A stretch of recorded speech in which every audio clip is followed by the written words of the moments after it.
Kuala mismo kami, si Manu Tikia saying na Congress nanda is always focused on ayuda and all. What can you say about this po? What we are doing now is legislation, di ba?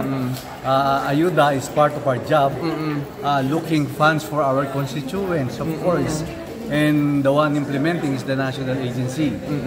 The likes of DSWD, the DOH. Kami po, hindi naman po kami nag-implement ng mga programa, kundi yung mga national agencies natin.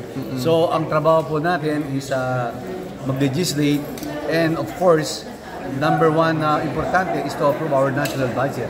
Pero kung of course yung criticism kasi ng Congress na palay na lang laging ayuda binibigay na, and of course yung criticism din na parang pinoprotekta na lang lagi si Speaker, what can you say about this po? Pinoprotekta si Speaker, talaga naman dapat ang ginagawa ni Speaker talagang nagtatrabaho lang talaga, di ba? To help our country, tulungan yung mga legislators. Kaya ganyan kami, nire-reciprocate namin yung ginagawa ni Speaker sa aming mga members ng House of Representatives.